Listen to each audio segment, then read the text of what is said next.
Que bom estar reunido mais uma vez nesse domingo de manhã para a nossa doutrinária dominical, rogando ao Pai Maior que possa nos envolver nessa energia de amor e paz. Vamos agora a um breve momento meditativo para nos prepararmos para ouvir a doutrinária do nosso irmão Leonardo. Peço agora que possam fechar os olhos, elevar seu pensamento, solicitando a espiritualidade maior que possa nos envolver nessa energia de amor, de concórdia, de iluminação. Que possamos nos permitir trabalhar o nosso sagrado, fazendo essa troca de energia maravilhosa, que é uma oportunidade única que nós temos de amanhecer e aproveitar a maravilha que é essa criação do Pai. Respire profundamente, relaxe, se permita nesse momento se distanciar de tudo que não é de elevação espiritual. Não se permita a se perturbar com o barulho exterior, com a conversa, com os pensamentos que vêm. Relaxe. Sinta-se envolvido nessa energia de harmonia, de paz, agradecendo ao Pai pelas nossas vidas, pela vida dos nossos irmãos, dos nossos familiares, dos nossos amigos, agradecendo ao Pai por cada oportunidade que nós temos de aprendizado, que possamos tirar os ensinamentos que nós iremos ouvir e colocar em prática durante a nossa semana. Vá relaxando e aproveitando o momento, se sentindo parte de um todo, da criação divina.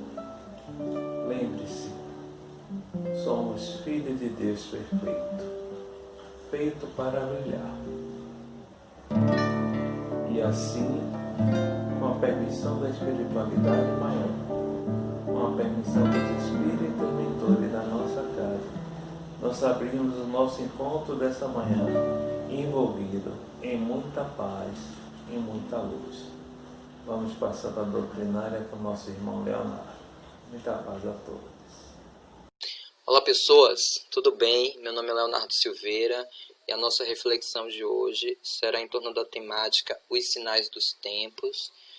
A gente tem como base a análise de Caibar Schutel de Marcos, capítulo 13, versículos de 1 a 27, e também a análise do nosso queridíssimo Divaldo Pereira Franco. A primeira observação que eu faço em relação ao capítulo 13 de Marcos é que é uma narrativa que está entre duas outras, que são muito importantes para a gente poder entender o que o Cristo quis nos dizer com o final dos tempos. Então, antes vem as últimas parábolas do Cristo em meio à sua pregação, e elas especialmente são muito contundentes em relação a críticas assim, muito veementes que o Cristo faz ao comportamento dos fariseus. É nela que a gente encontra o relato, do dai a César o que é de César, dai a Deus o que é de Deus. No capítulo 14, Marcos já narra a Santa Ceia, que é um prelúdio da Via Crucis do Cristo, dos momentos dolosos do Cristo. Então, se a gente tenta interpretar as metáforas, porque é esse período que a gente está analisando, é super metafórico, né? Então, você tem duas saídas. Ou você interpreta ele de uma forma muito literal, ou você interpreta ele de uma forma metafórica. E ele traz meio que os principais obstáculos que a Boa Nova enfrentaria para se tornar uma lei interna, né? Não só uma lei externa que vem dizer como os homens devem se comportar, mas uma lei que vai ajudar o homem a reformular suas leis internas, o seu funcionamento, para que de fato ele possa viver num mundo melhor, né? No reino dos céus, né? Lembrando que as parábolas vêm muito para ensinar o que o homem precisa fazer para entrar no reino dos céus. Então, dentro da perspectiva espírita, o reino dos céus começa, a antessala do reino dos céus é um mundo de regeneração.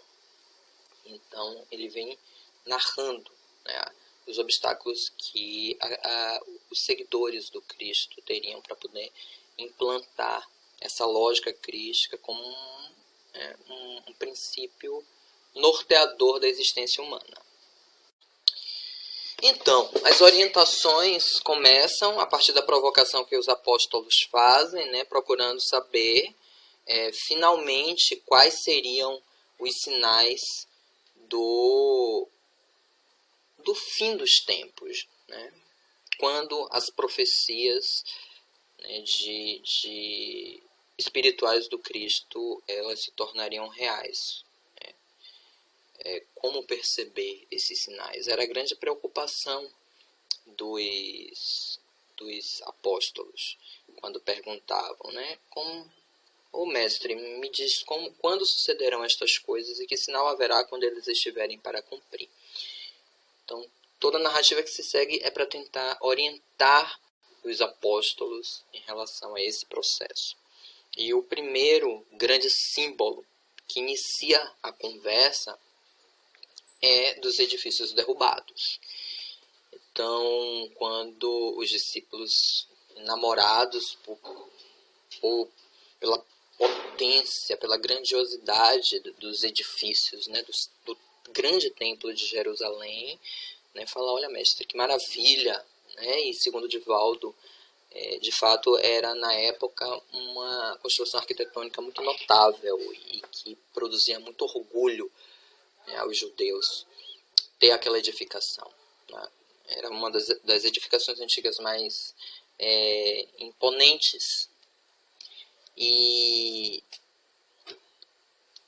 como judeus os apóstolos admiravam-se e orgulhavam-se também dela. Então, ver estes grandes edifícios, e aí Cristo aproveita a deixa para começar a sua orientação e diz, olha, não ficará pedra sobre pedra que não seja derrubada.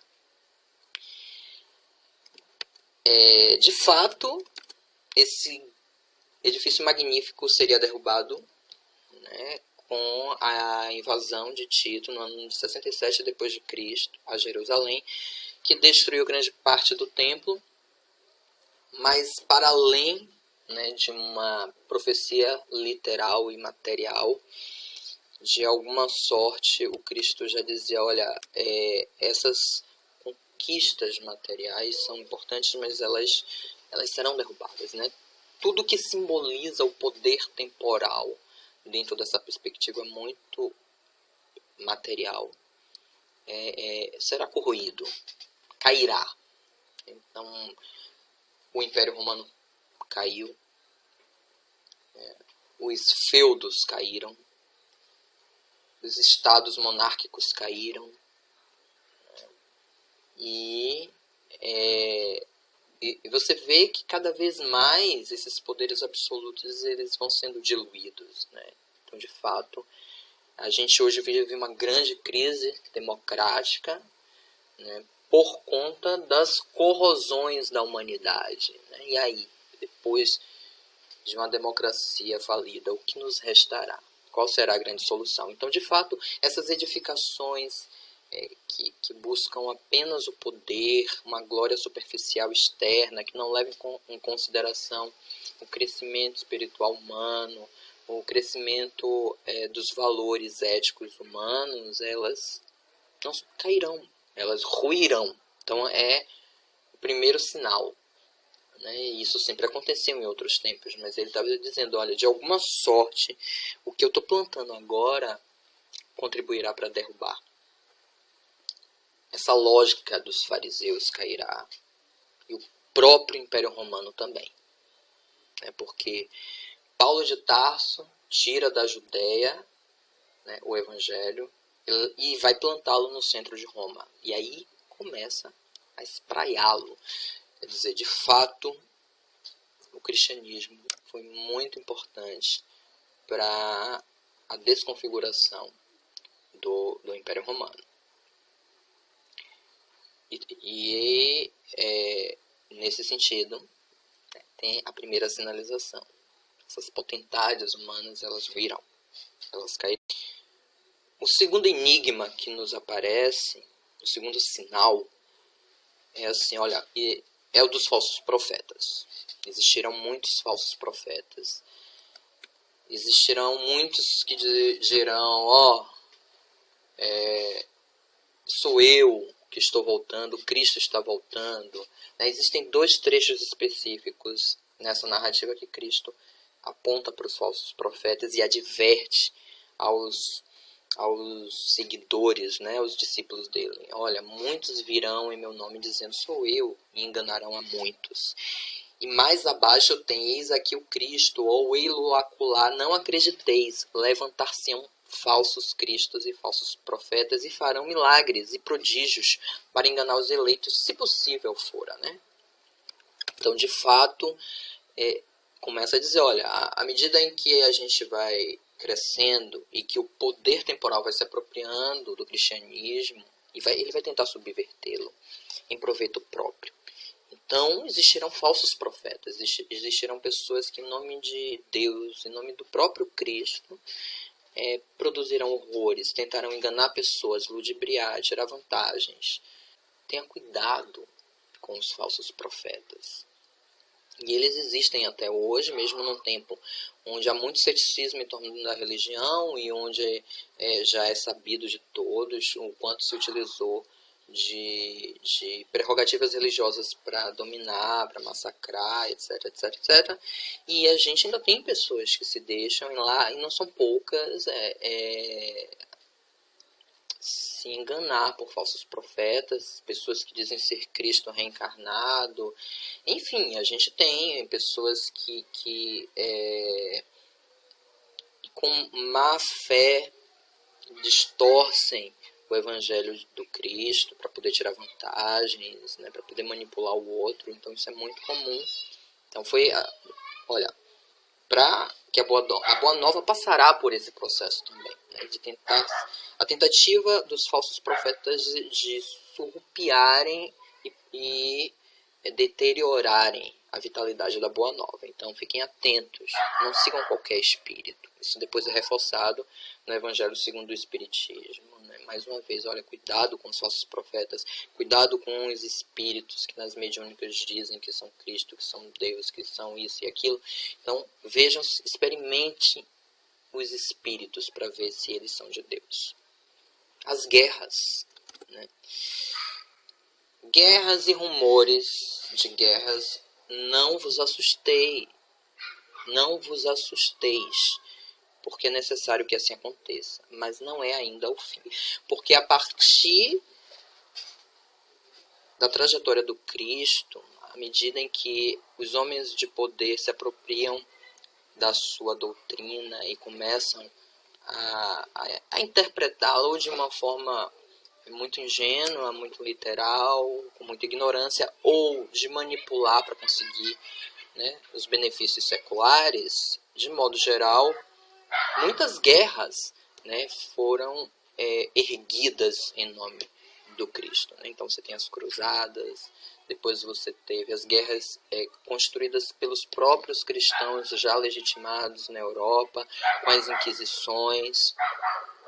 E até hoje, né, a gente tem guerras que são levantadas em nome de Deus, em nome de Cristo, em nome da família, e aí as pessoas apoiam princípios de violência, de agressividade, de intolerância religiosa, contradizendo tudo que o Cristo orientou, né? Que é você entender que o reino dos céus não se toma mais pela violência, entender que é preciso amar o próximo como a ti mesmo, entender que quando o próximo não quiser ouvir a boa nova, você simplesmente sacode o pó da incompreensão e segue o seu caminho. Enfim, mas muitas guerras foram feitas e ainda são travadas em nome do Cristo. Em nome da religião crística, as pessoas pregam o sofrimento de outras pessoas porque não seguem a mesma religião, porque não entendem a divindade da mesma forma, ou entende a partir de uma outra cultura, de um outro formato. Então, assim, até hoje você tem pessoas na mesma família que não se veem como irmãos porque são de religiões diferentes, enfim, e muitas religiões que em nome de Cristo terminam segregando.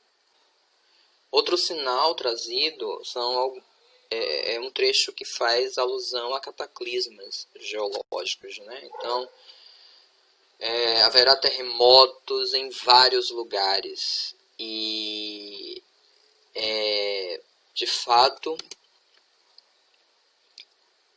isso talvez seja o elemento que mais chama a atenção, né? Essa ideia de que o fim dos tempos será selado por cataclismas.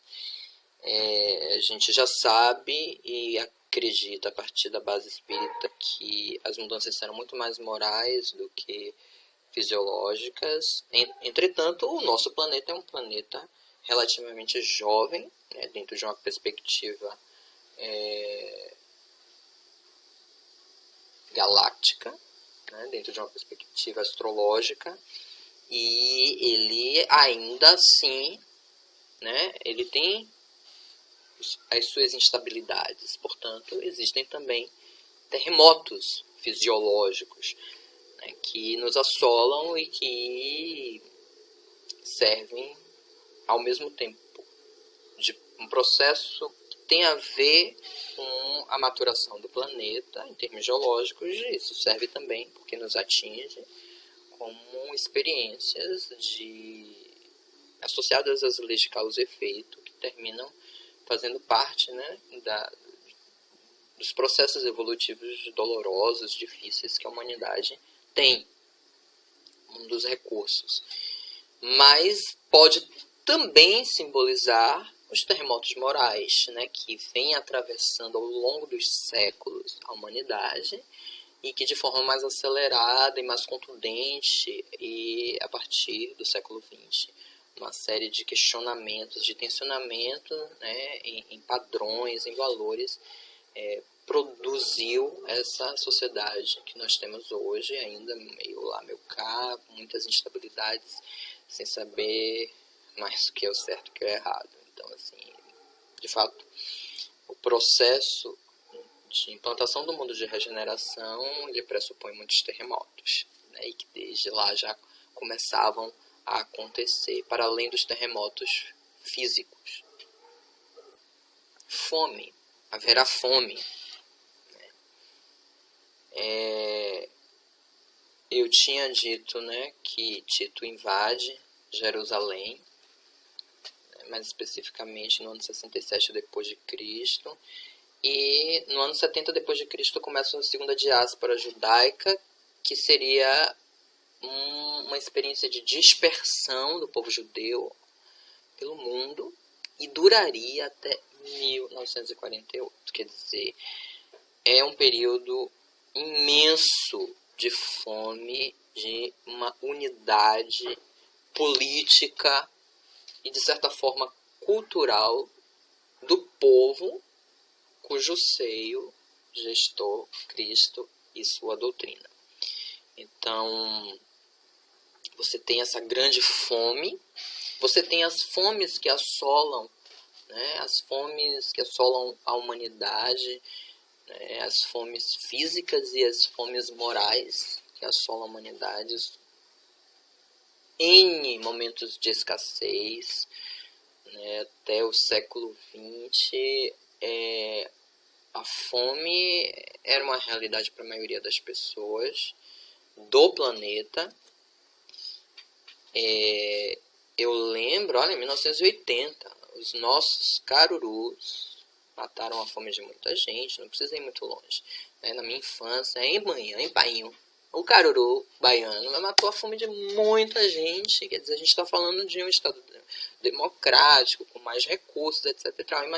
Imagine isso antes, né? Onde os recursos ainda eram mais retidos, né? E a população não tinha muita seguridade social.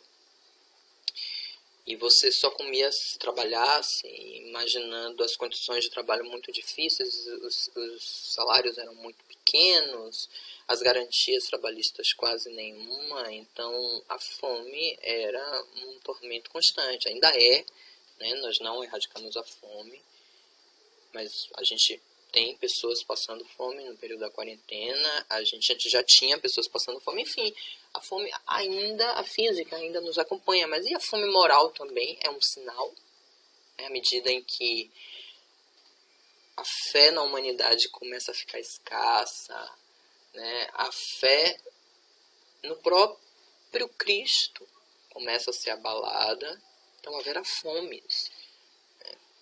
Então, haverá uma escassez original. Isso também é um sinal. Tribulações, dificuldades, né, que aconteceu ao longo, né, desses séculos.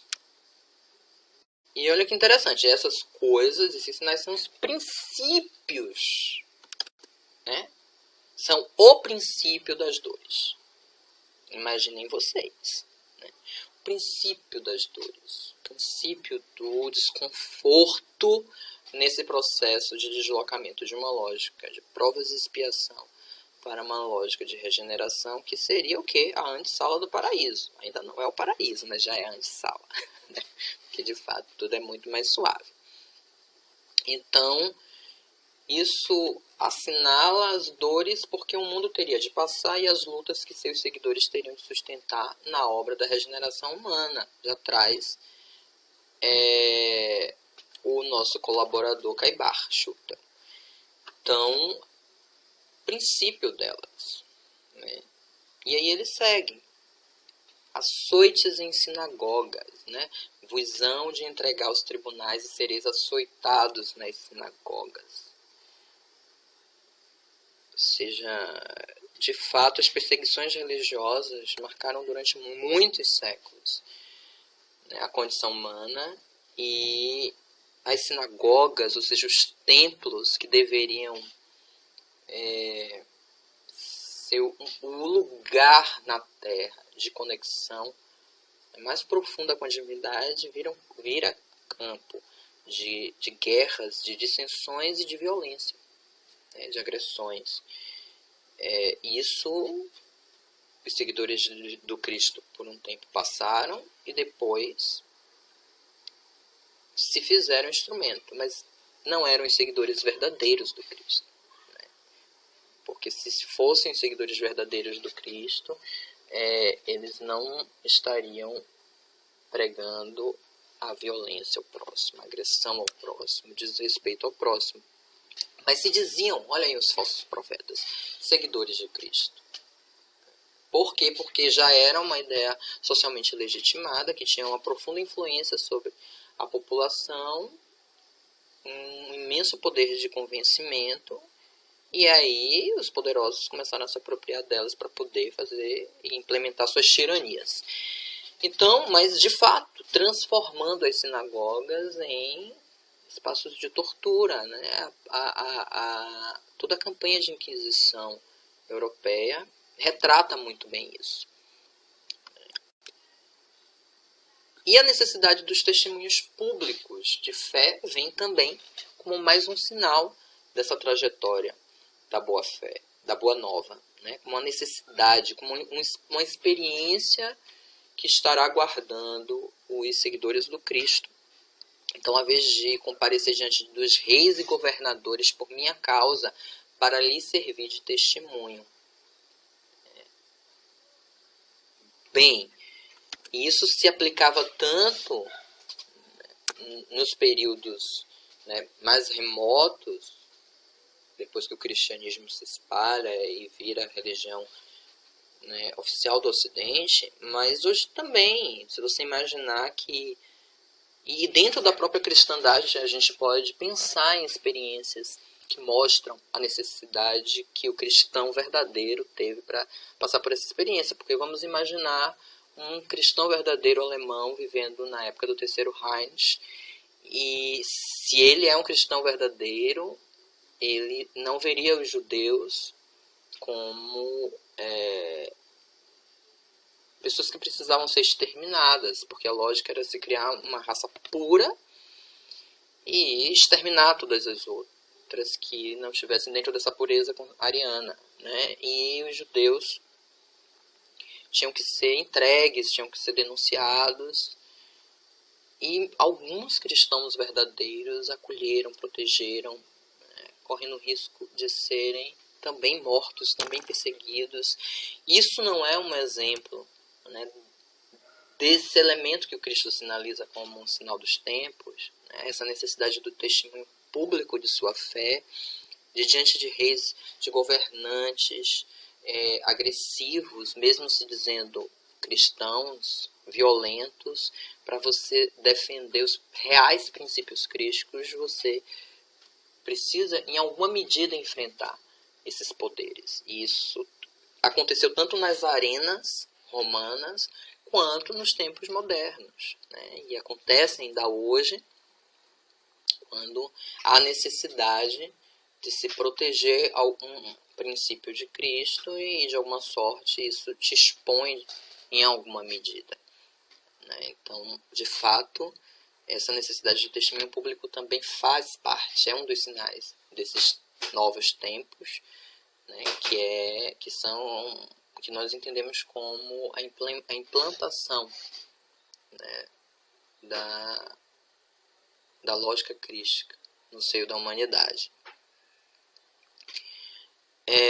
A divulgação da Boa Nova, ele assinala também, então é necessário que primeiro o Evangelho seja pregado a todas as nações. Então a gente tem aí uma sinalização de que o Evangelho ele precisa se espraiar pelo mundo, e ele estava falando para uma comunidade local, né, entendendo que naquele momento o cristianismo era uma microsemente, porque estava ali e não havia envolvido sequer os próprios judeus. Então, de fato, para que o novo tempo chegasse, seria necessário, né, divulgar o Evangelho. Ele fala também das perseguições em nome do Cristo, né? Ele fala também das dissidências, né? De pai entregando filho, de filho entregando mãe, né? Dos entes mais íntimos traindo uns aos outros. E aí Divaldo traz, né, uma análise interessante, né, uma amostra interessante desse fato que o Cristo predisse, e recente também, né, quando na Alemanha nazista, em nome, né, de se promover uma raça pura sem degenerações hereditárias, as crianças que nasciam com qualquer tipo de disfunção biológica, limitação biológica, ou que podia ser o que para hoje nós consideramos uma simples sudorese noturna, era considerado uma imperfeição que precisava ser erradicada, e tinham que entregar seus filhos para o Estado, sacrificar em nome da purificação da raça. Então, imaginar que isso não está tão distante da gente, né? Imaginar que isso está próximo, e de fato, né, em momentos de muita tensão, de muita crise, de muita perseguição oficial, muitas vezes os parentes se traem, né? Os amigos se traem, próprio Cristo, né, passou por essa experiência. Então, na ditadura, enfim, a obrigação oficial do bom cidadão, né, do bom cidadão, dentro da perspectiva dos ditadores militares da época, era que se o seu irmão, seu parente, seu amigo fosse um subversivo, você tinha que, em nome da pátria, delatar ele. Então, de fato, vivenciamos isso em diversos momentos. Se sua filha, se sua prima fosse considerada uma bruxa, tivesse algo que desse indícios de que era uma bruxa, ela precisava ser denunciada para o inquisidor em nome da fé. Então, esse princípio, né, de sofrimento foi vivido ao longo dos anos, né, pelos seguidores do Cristo. Porque eu entendo que o seguidor do Cristo não é só aquele que se diz cristão, mas é todo aquele que vive os princípios crísticos, né, de humanidade. Então, mais do que se dizer, né, nem todos que dizem Senhor, Senhor entrarão no reino dos céus. É importante ser, funcionar, relacionar-se, tratar o outro de uma forma cristã. Outro sinal, né, o sofrimento para as futuras gerações. Então, mas ai das que estiverem grávidas e das que amamentarem naqueles dias. E aí Divaldo faz uma correlação com a experiência vivida pelas mães em Hiroshima e Nagasaki, né, que após o ataque da bomba nuclear, além de todos os horrores de pessoas derreterem por conta do imenso calor, né, verem seu corpo ser dilacerado, vendo suas vísceras serem dilaceradas, enfim, de todo esse sofrimento, né, ainda tiveram que lidar com o sofrimento de ver toda uma geração morrer em decorrência da bomba de Hiroshima e Nagasaki. Porque o efeito nuclear atingiu a estrutura, né, do DNA daquelas pessoas e as degenerações biológicas iam sendo passadas de pais para filhos, sendo que isso produziu tantos transtornos que havia um certo preconceito, né, um certo preconceito no Japão das pessoas que viviam em Hiroshima e Nagasaki, não queriam que seus filhos casassem com essas pessoas para que seus netos não tivessem essas degenerações biológicas, né, em seu DNA. Então, olha quanto sofrimento, de fato, as mulheres grávidas, quando estão num contexto de expiação, elas podem passar, né? Então, ele traz isso como um exemplo que ilustra essa fala do Cristo, né? Metafórica, se referindo às grávidas. Porque, de fato, naqueles dias, nos dias de maior testemunho e de dor, é um sofrimento muito grande. E é um sofrimento também, a gente pode, além da questão circunstancial, né, de uma gravidez literal, imaginar, né, as futuras gerações, né, de como gerações são afetadas, né, por conta do desequilíbrio moral do homem. Contudo, né, tudo isso será atenuado por causa dos eleitos, né, que Deus escolheu, abreviando todo esse sofrimento. E aí Divaldo faz um comentário bem bacana, que ele fala, olha, Deus não indica quem será eleito, né? O eleito precisa se tornar elegível, né? Ele precisa se candidatar e tornar-se elegível. Então, essa eleição, ela se dá por conta dos espíritos que investiram, né, na sua reforma íntima, investiram na perspectiva de se tornarem um trabalhador da seara crística e trouxeram muito benefício a si próprios, mas sobretudo aos outros também. Então, esses espíritos que vêm encarnando sucessivamente ao longo desses 2000 anos, né, como modo de contribuir, de fincar e de acelerar o processo de regeneração, eles de fato são muito importantes para que todos esses sofrimentos e anomalias eles sejam diluídos, eles sejam minorados, porque isso também vai melhorando a qualidade vibratória do planeta. E por mais que a gente viva um momento de caos e de muitas incertezas, a humanidade deu saltos significativos, né, em relação a uma série de questões, né, para se ter uma ideia, esse entendimento, por mais que se critique e questione os direitos humanos por conta de excessos, né, que algumas pessoas cometem, desvirtuando o direito,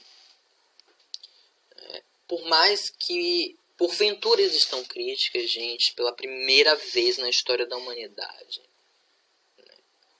construiu-se leis pensando que os homens têm direitos de forma mais geral, porque os direitos eram muito circunscritos a castas, a grupos, né, minoritários, e de repente isso é ampliado, né, a partir de uma legislação que por si só não muda, mas já é um primeiro passo de que nós humanos temos direito a uma qualidade de vida, direito à alimentação, direito a bem-estar, direito a respeito, direito a uma religião. Isso, pensando aí pelo menos em 6.000 anos de civilização, finalmente, no século XX, depois da Segunda Guerra Mundial, a gente consegue isso. Então são saltos, apesar de todos os abusos, são saltos significativos dentro da condição humana. Existem coisas que eram muito naturais e normais que hoje nos chocam, nós achamos um absurdo e não queremos legitimar, como a escravidão, por exemplo, que foi muito natural durante tantos séculos, em tantos contextos sociais, diferentes e em diferentes épocas. Então, de fato, esses espíritos grandiosos que conseguem plantar, né, esses fluxos de evolução, apesar de todo o chão árduo que os cerca, eles são responsáveis para que as coisas sejam abreviadas, porque essas dores sejam abreviadas. E nesse sentido, né, é que finalmente virá o retorno do Cristo, né, o retorno espiritual do Cristo, né, o Filho do Homem vindo nas nuvens com grande poder e glória. Né, nas nuvens, a nuvem é uma coisa etérea, né, vindo do alto, vindo espiritualmente. Ele não precisa vir literalmente nas nuvens, né, para estar entre nós, mas ele também não virá sozinho, ele terá o apoio espiritual para que essa transição seja feita. Então Deus enviará os anjos, e Cristo enviará os anjos e ajuntará os seus eleitos dos 4 ventos da extremidade da terra à extremidade do céu. Ou seja, essas estrelas são os espíritos mais experimentados que descem para poder nos ajudar a acelerar o processo de regeneração, reencarnam, né, de forma mais contundente, de forma mais massiva, para que nos próximos 50 anos a Terra consiga entrar de forma mais expressiva na lógica de regeneração. Então, é o que nós desejamos, é que a espiritualidade nos auxilie a passar por todos esses transes, por todas essas convulsões emocionais, sociais, né, que a gente vive e vivencia, para que possamos construir um mundo regenerativo em nossa alma. Para que a gente possa, que o fim do tempo do homem, de provas e expiações, ele seja de fato conquistado. Porque ele assinala o início do homem regenerado, do homem mais aproximado de Deus, do homem mais aproximado dos princípios crísticos, do homem de boa vontade, que tenta ser melhor para si, mas também para o outro. Que assim seja, e que esse tempo, o fim do tempo de dor e de sofrimento extremo, de desamor extremo, ele possa acabar o mais rápido possível. Sobretudo, começa esse fim à medida em que ele acaba dentro de nós. Que assim seja.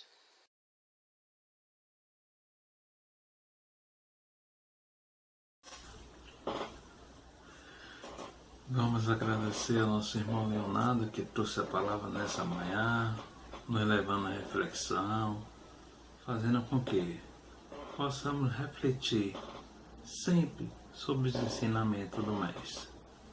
Vamos nos preparar agora para o nosso atendimento espiritual, já lembrando as pessoas que se encontram em tratamento, que possam colocar um copo com água, uma garrafa com água, e se desejar se sentir mais confortável em se deitar, que possa nesse momento já buscar a melhor posição.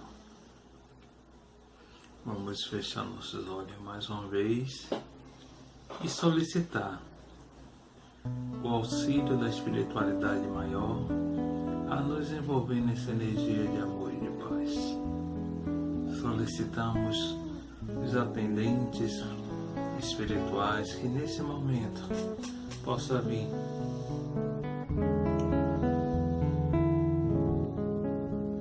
em prol de cada um de nós, que possa vir dar o passe para revigorar nossas energias, nos fortalecendo, nos iluminando, nos abençoando nesse momento. Que possamos fazer a entrega com confiança, acreditando sempre no Pai Maior, que nos abençoa, que nos ilumina e nos protege. Que possamos nos colocar sempre de maneira receptiva para recebermos essas energias salutares que nos renovam, que nos fortalecem. Possamos permitir que os irmãos trabalhem no nosso campo sutil, transformando as energias deletérias em energias renovadoras, de paz, de harmonia, de equilíbrio. Que possamos buscar restaurar sempre o nosso equilíbrio mental, para que possamos enfrentar e passar por esse momento de pandemia, de afastamento, com equilíbrio e com saúde. Que possamos aproveitar o momento para orar, vibrar pelo nosso planeta, pedindo que em cada canto possa ser derramadas energia de paz, de saúde, de amor, de equilíbrio, de concórdia. Que abençoe, Senhor, a todos os nossos governantes. Que abençoe, Senhor, a cada um dos irmãos que estão na linha de frente, buscando descobrir uma maneira eficaz de combater esse vírus. Aos irmãos que vêm na prática do amor trabalhar para cuidar dos irmãos que têm adoecidos. Nos protege, Pai. Nos ilumina. Nos abençoa. Abençoa todos os nossos familiares e amigos. Abençoa todos os irmãos que moram nessa mesma comunidade que nós nos encontramos. Nos enche, Senhor, de amor, de luz. E assim, vamos encerrando o nosso encontro dessa manhã, envolvido em muita paz. E que possamos emanar o nosso mantra com muita força. Que o círculo branco da paz e da harmonia se feche e se expanda através de nós. E que a luz de Jesus e de Maria nos envolva, nos ampare e nos acalme e nos dê dias de muita paz e de muita luz. E que possamos ter uma semana repleta de boas notícias. E como eu sempre digo, se possível, continue em casa e logo em breve estaremos juntos. Que o Senhor nos abençoe, nos ilumine agora e sempre. Muita paz para todos.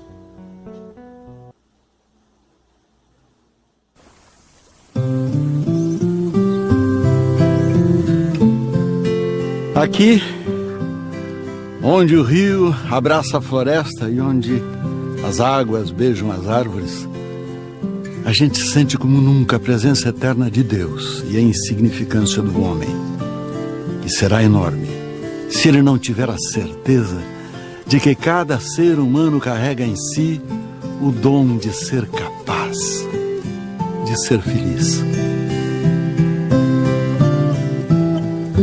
Ando devagar porque já tive pressa e levo esse sorriso porque já chorei demais. Hoje me sinto mais forte, mais feliz, quem sabe só levo a certeza de que muito pouco eu sei ou nada sei. Conhecer as manhas e as manhãs, o sabor das massas e das maçãs.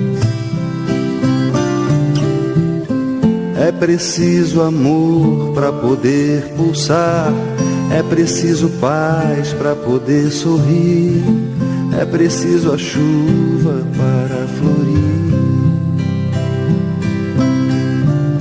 Penso que cumprir a vida seja simplesmente compreender a marcha, ir tocando em frente.